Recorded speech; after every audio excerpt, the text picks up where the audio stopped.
Good evening, ladies and gentlemen, and welcome back to the FrostBytez gaming experience, part 28 of the Pokemon Emerald walkthrough. I'm going to be starting off by being outside of Mount Pyre. And with that, we have ourselves a new group of Pokemon that we are capable of running into. In the Ruby and Sapphire version, you have a 20% chance of running into a Vulpix, while in the Emerald version, it's a 30% chance. All three versions give you a 10% chance to run into a Wingull. In the Ruby and Sapphire version, you have a 30% chance to run into a Meditite, with a 40% chance that it's a Duskull in the Ruby version, 40% chance it's a Shuppet in the Sapphire version, and a 60% chance that it's a Shuppet in the Emerald version. Up further north, we're going to be going into the Summit area of it, which in the Ruby version gives you a 13% chance for a Shuppet with an 85% chance for a Duskull. In the Sapphire Emerald version, it's an 85% chance for a Shuppet with a 13% chance for a Duskull. And in all three versions, you have a 2% chance of getting yourself a Chimchar, or Chimchar, actually. I just prefer, this is the Summit version of Mount Pyre. I prefer calling it Chimchar for some reason, but it's actually Chimchar because it's like a little chime. They're really funny, right? Couple of hidden items within the summit portion of it, usually on gravestones, and oh my goodness, it's Team Aqua again. Whatever shall we do? Well, if you saw, that the reason why I decided to put Megaton in the front is because, well, we know what to do. They usually use nothing but water types, and on occasions they will have a flying type. Makes it a little bit easier, right? This is going to be a relatively long part, by the way, about 23 minutes, kind of about as long as the last part was. The main goal of this part, we are finishing out Mount Pyre, and we are actually going to be doing Route 123. Route 123 was the area that we went through God, how many parts ago was it? Probably about like 6 parts ago or so. We went through Route 123 briefly. We're on the very south end of it. That's where we ran into the Berry Master that gave us a random berry. And we had a whole bunch of berries outside that we were able to pick from. We did a couple trainer fights there, but we were only able to picking up, I think it was an Ultra Ball. And everything else we couldn't get to because the hills blocked us off. Well, going through Route 122 and passing Mount Pyre gets you to the northern side of Route 123. Now, Route 123, kind of like in Gen 2 Pokemon, I can't remember what route number it was, where you have to do it in Gen 2, in Gold, Silver, and Crystal. It was right after, I want to say, what was it, Blackburn City, something like that, right near where the Dark Cave is at. You have, I think you had like it was like a maze. You had so many hills you had to jump down. You always had to keep flying on back to go down it again in order to find all the items and face all the trainers. Kind of the same thing, not as bad though. There's numerous hills you can jump through, and you can make it into as many routes as you want, but really you can boil it down to just 2. And the way that we're going to be doing this, once we're done with Mount Pyre here, because after this double battle and getting another hidden item, we don't actually fight Archie. He just says, haha, we got exactly what we wanted. Arr me hearties, let's get on out of here. And that's really about it. We don't actually fight him in this go around. He's just ready to get the hell out of there. Afterwards, then, we are going to go through Route 123 and get one item that you have to take a certain route to get, because every trainer and every other item it is possible to get everything in one trip minus one particular item. And so what I plan on doing once we're done with Mount Pyre here is we're going to go down to Route 123, and we are going to go get the one singular item, fight nobody, get no other item. It's just to get that one item that we have to go out of our way to get. And then I'm also going to get the other item I forgot to get, which is behind the Berry Master's house. We're going to fly back to Lily Cove City, change up our Pokemon team a bit, because we need 2 specific things. One, we need the move Cut in order to progress within it, or at least to get the items and some trainer fights that we need to go against. And 2, we need to have a grass type on the team, because there's an individual that will give you, I believe it's Mega Drain. It's either Mega Drain or Giga Drain, but I think it's Mega Drain. They'll only give it to you if you have a grass type Pokemon on your team. I don't. The only one that I have is Lombre that I used for strength for a while. So he's just kind of sitting in the PC box, but we have another use for him, so I'm going to be picking right up in order to get that move. Doing that quick little switch off, and that's really about it. After we do that switch off, we go through Route 123 again. I'll basically be showing you the optimal route to do everything you can in one swoop, minus getting that one particular item, which again, we will go out of our way and get first and foremost after we get the Magma Emblem. What are we supposed to do with that? I don't know. We'll figure it out later. But we need to get the heck out of Mount Pyre.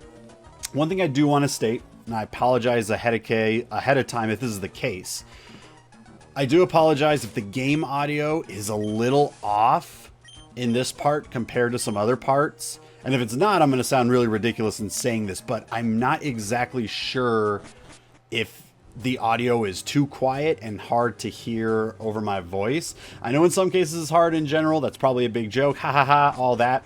But the bigger joke here is that today, Frosty finally decided to go out of his way and upgrade to a Windows 10. It took him years because he just wanted to stick with Windows 7 for the rest of his life. But not possible. You know, I had to do the update eventually. I finally did it. This is the route that you would take. Now, here's the cool thing. You can fight this guy, but if you're lucky, he'll just kind of look away and you can just dodge him outright, which I kind of wanted to do. That wasn't exactly planned. Like, again, part of me wanted to completely dodge out of him. But if I didn't, it wouldn't have been a big deal. But I wanted to try and get all the trainers and all the items minus that one in one fell swoop. So got a little bit lucky there. But that's the route you would take to get the one lone item. And then after we fly back and come back, I'll show you guys the route to take in order to face every trainer and get every single item in one swoop, basically. But yeah, I finally upgraded to a Windows 10 finally. It took me way too long to do it. But because of that, basically all of my settings kind of reset. It kept a lot of my programs, it kept a lot of things intact, but one of the things that got reset was my volume settings and my settings on OBS. Not all the settings, reconfiguring OBS to work with my microphone and my desktop, that was relatively easy, no big deal. But because all the volume settings changed, I had it preset to where it had the best volume in anticipation with my own voice so that the people can hear me over the game but can still hear the game clearly enough. And it was set up to the point where if I wasn't talking, then you could easily hear the game no problem. I don't remember what the settings were for Pokemon exactly though. Every other game I pretty much know. You know, every other game, whenever I do a reset, there's a particular there is a particular setting that I put it on. But I already had a setting for Emerald setup and for, well, the Legacy of Goku I finished. That's not going to be a problem. But yeah, with Pokemon, I already had a pre-setup that I don't know what it was. And so I'm trying to figure out what it was. I think I may have it. It may be no big deal. I'm probably just talking about this for no reason because everything's probably exactly fine. And if that's the case, thank God.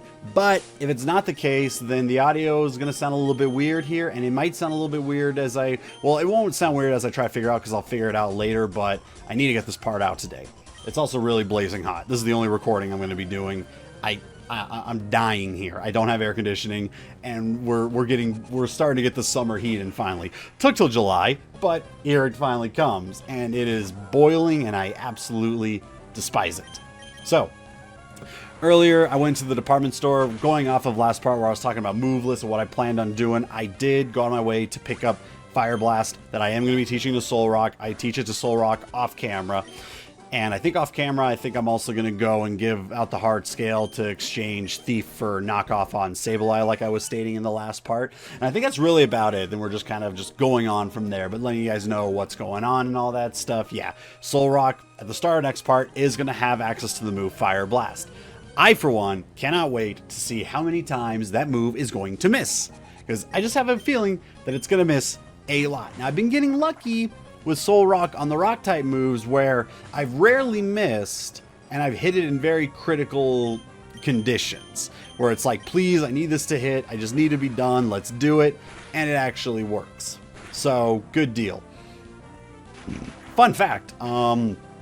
Will, this guy here, was unaware that Surf only affected enemy Pokemon. Will was absolutely determined that it worked exactly like Earthquake, where it hit every Pokemon, including your ally Pokemon.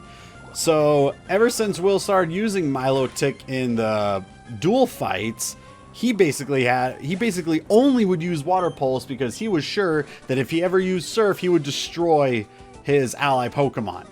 And I would have kept up with this thought if I didn't make a mistake in one of my test runs where I accidentally used Surf, and I was like, oh, well, you know, I think I had Vibrava out, and I was like, well, Vibrava is kind of done for, but whatever. And it didn't hit. And I was like, oh my god, have I been using Surf wrong this whole entire time? Sure enough, looked at it, only hits opposing Pokemon. Are you kidding me? Wow. I cannot believe that I made that kind of a mistake. It is insane. So, yeah, I done goofed. So, yeah, I mean, I'm pretty sure I only missed it in like a couple duel battles, but the fact that I could have missed it for the entirety of this run would have been, like, I'm pretty sure there have been a lot of comments saying, how come you're not using Surf in this two-team fight? And the answer would have been simply, because I'm stupid. It's very simple, really, when you cut it down and take a really sit back and listen to it, is because I am just dumb. What I'm also dumb at is not realizing the fact that Milotic is still a relatively low level. And yeah, using the Super Repel does help a bit. There's only 2 wild encounters that I end up running into, both of which I'm like, you know what, Milotic's such a low level, I could actually use this fight to get some free experience. I went against a Shuppet, which actually kicks me up a level, going from level 26 to 27, I believe, for this fight. And then Mightyena, that gives me about a good 600 experience. So yeah, I'm gonna call worth. You know, even though it required me to do a little bit more editing, it's still a little bit worth to me, because it's like, cool, get Milotic all the experience that she needs. And luckily, already almost level 30, Milotic is basically where I need it to be at the moment. Now, question that I have, because I'm not well versed in tag team battles all that much, as it's showcased by me not knowing that Surf only hit enemy Pokemon. It feels like, I know Surf is a stronger move, like, it's a stronger move as far as power goes, but it feels like in a duel battle, it feels like Water Pulse does more damage to one Pokemon than Surf does to both Pokemon. Is that because when you use a move that hits 2 separate Pokemon, the power of that move gets divided between the 2 of them? Or is it just something weird? Because numerous occasions where I would use Surf, it would hit one Pokemon and do maybe a quarter of their health, then I use Water Pulse on that same Pokemon and it completely one-shots them. Like, it goes from, you know, it does 25% of their health in Surf, but 75% of their health in Water Pulse. Is it because since Water Pulse targets just one, it does its normal damage, and Surf, because it hits 2, does half damage on each? I don't know. You know what we're going to do? Let's find out. Because I don't got really much else to talk about this part, but let's go and get the stats out of the way first before I go diving into this. So on Route 123, in all 3 versions, you have a 15% chance of running into an Oddish with a 5% chance that it is a Gloom. In the Emerald version, you have a 20% chance to run into a Poochyena, or a 20% chance to run into a Mightyena, whereas in the Ruby and Sapphire version, it is a 20% chance for a Zigzagoon and a 20% chance for a Lanoon. All 3 versions give you a 9% chance to run into a Wingull with a 1% chance that it's a Kecleon. In the Ruby version, it is a 30% chance to run into a Duskull, whereas in the Sapphire and Emerald version, it is a 30% chance for a Shuppet instead. If you are surfing on Route 123, you have a 60% chance for a Tentacle with a 35% chance it's a Wingull, 5% chance that it's a Pelipper. Fishing gives you a 30% chance for a Tentacle and a 70% chance for a Magikarp with the Old Rod. I almost said Odd Rod. That actually sounds really cool. You catch it with the Odd Rod right there. Anyways, with the Good Rod, it's a 20% chance for a Tentacle, 60% chance for a Magikarp, 20% chance for a Wailmer, and with the Super Rod, you have a 100% chance of catching yourself a Wailmer. So, Pokemon Tag Team Battles. Alrighty. Multi-battle. Yeah, sure, let's take a look at this. Let's see if we can find out, like, how do certain, like, maybe it's just me. Again, it's just something that I noticed when doing this recording where I'm like, why is my Water Pulse doing more damage when Surf should be the one doing more damage? And I can only assume it's because it hits 2 at once, so it does less damage because of it? I'm not exactly sure. So, using Surf.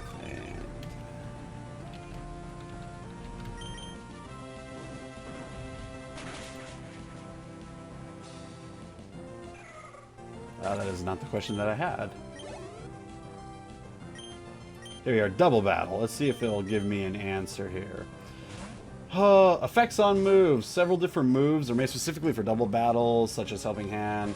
Some others, such as Surf, can have noticeably different effects. In Generation 3, if there is more than one target, moves that can hit both foes, but not moves that hit all foes such as Earthquake, have their damage reduced by 50%. Okay. Okay. So I wasn't insane. I wasn't running into something weird. I had a feeling. I was like, I guarantee, because Surf is not as strong as Water Pulse. I know that for a goddamn fact. Like, the numbers are right there. There's no way that Water Pulse is stronger than Surf. So why is my Water Pulse completely decimating this one Pokemon and Surf is not doing nearly as much damage? There's my answer, because its attack damage is getting cut in half. It makes complete sense, because moves like that would be absolutely broken if that was the case, and that's why I figured that Surf would also hit my ally Pokemon as well. Okay.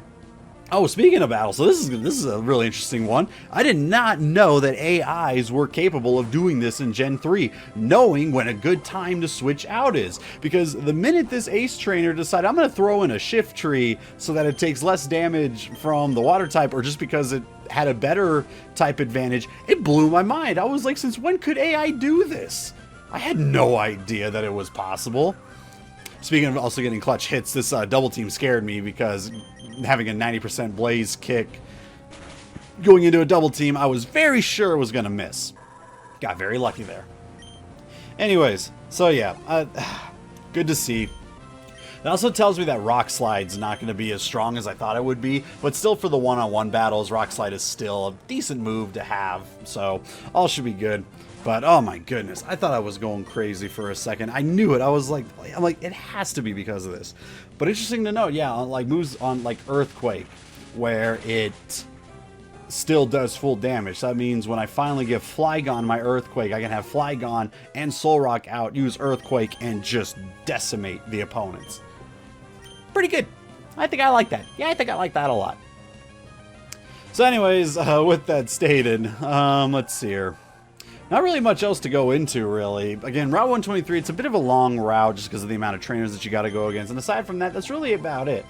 And I could not tell you guys exactly what to look out for when it comes to the next part because, again, I'm still in that mode where it's like I myself don't even remember because of how long ago it's been since I played it. I have no idea where I'm going next. I'm going to try and figure that out. We have the Team Magma emblem, so I'm guessing that means I get to get into their hideout somewhere. I just got to figure out where that hideout is. So that should be really fun. Chances are somebody in the comments is going to tell me where to go to take care of that. And if you do, I'm going to love you forever. Just kidding. That's a little bit weird, but you would be a very good pal. That's really about it. God, I don't know. How's everyone doing today? I'm still roasting hot. Are you kidding me? Like, not having air conditioning really sucks. I really need to go on my way and buy an air conditioner. But the thing is, where I live, it really only gets this hot maybe 1.5 months out of the entire year. 2 months if I'm really unlucky. You know, if I'm really unlucky, it'll be all of July and August that it's this hot out. But usually it's about half of July and like mostly all of August, and then it really starts cooling off. I don't really want to get an AC that I'm only going to be using 2 months out of the whole entire year. But man, on days like today, boy, I feel like it might just be worth it. I could not tell you. Oh boy. Oh yeah, now that I'm thinking about it, how do I feel about the new stuff that they're doing with Gen 8 Pokemon game? Something about, like, growing your Pokemon to absurdly huge sizes? Like, what is that supposed to do? Okay, like, again, you guys got to remember, Gen 4 was kind of where I stopped playing, and again, that Gen 4 was Heart Gold, Soul Silver. And, well, I guess I should say Gen 5, because I did play Black 2 as well. So, but after that, I just completely stopped. I have not played Gen 6 onward. So when I saw the introduction of Mega Evolution in Pokemon, like most other people, I was like, oh my god, like, Digimon much? You know, it was kind of good as a Digimon fan to see that reverse, where it's like, wow, all I keep reading about is how Digimon just keeps ripping off Pokemon, and now Pokemon's the one ripping off Digimon. It's like, oh god, to be on the other side of the fence feels so good right now. And I thought it was a cool concept, but also a little bit weird. I don't know. To me, it always felt strange that you could be able to go to your Mega Evolution on the same turn that you use a move. I don't know. It felt a little bit odd to me. It always felt like doing the Mega Evolution should take up a turn, but at the same time, then knowing that, okay, it can only be one Pokemon because they can have a held item, so if you did that and they got completely countered for it, no one would ever use Mega Evolution. Makes sense. Okay, I totally get that. Growing to giant sizes, really? Okay, Alolan form, I get that too. I didn't think a lot of them were great. I really think that Geodude, Graveler, and Golem look absolutely stupid. I think Diglett and Dugtrio looks absolutely stupid. I love Executor with this just giant, like, palm tree head that went shooting into the hemisphere, even though it's really weird making it a dragon type too, and I heard it sucks, so whatever. The only Alolan form I remember actually being any good in the competitive that I saw was Alolan Muck, I think. And then aside from that, it was like every other Alolan form was kind of... Well, no, there was also Alolan Ninetales, which I absolutely loved that as a design concept. But I heard it did have a bit of a niche in VGC because of... what was it again? The Aurora move. It was something like if it's hailing and you use it, you give your team like a whole entire boost. And even then, that was just because of the move itself. It wasn't even because of the Pokemon. I also did love the way that Alolan Sandslash looked like. I heard it's garbage, and it makes sense. You're a steel and an ice type. Fire is going to completely dominate you. Fighting is going to completely dominate you. Rock's going to decimate you. Like, it's really, really bad. But it looks cool. Okay, so maybe there were some good things and were some bad things with the Alolan form. But again, I get it. You're trying to take Pokemon that sucked and make them better. Mega Evolutions. You try and take some Pokemon that suck and make them better, and you take some Pokemon that are already busted and make them more busted. I don't understand that. And even with this upcoming with this upcoming generation, they are going to be introducing some more, you know, certain forms. Now, the question then becomes, and again, I know probably the answer is no, because since they're not bringing all Pokemon into this game, my immediate question was, well, are there going to be some Alolan forms? Probably not, because you can only get that in the Alolan side. And I'm assuming the ones that do get that form, we won't be seeing minus Pikachu, because Pikachu, even though I don't give a crap about Pikachu, personally, sorry to all those Pikachu fans out there, I don't give a damn. Give me my Sneasel all day long. But I do hear that they are bringing in some more regional form style of Pokemon. Just to Survivor is the one I'm mostly looking into. Survivor is my boy. Like, the fact that Survivor just sucks made me so sad, because it's such a cool looking Pokemon. Of course I want to utilize it as much as I possibly can. But it's garbage. It's a pure poison type, and that's really about it. But I hear it's going to be, what, a dark poison type? That's kind of cool. I can get behind that. I'm totally excited to see how that turns out. But again, for me, design is everything. The way it looks has to mean something. You know, it has to be good for me. Again, Dugtrio, Golem, I thought that they looked stupid, so I'm not going to go out my way to catch them. If they make these forms look stupid, I'm not going to go out my way to get them. Like, it's pointless for me, in my opinion. No reason for me to do it. But I understand why they're doing it. But making a giant size, really? I don't know. So, like, what is getting a giant Pokemon going to do? Is it going to work the same as Mega Evolution? Is it just going to up its HP? Does it make it harder to hit? What is the story behind it? There's probably something already out there. I don't know. I haven't read it yet. I don't care enough. Enjoy the rest of your evening, folks. We'll catch you all in the next part.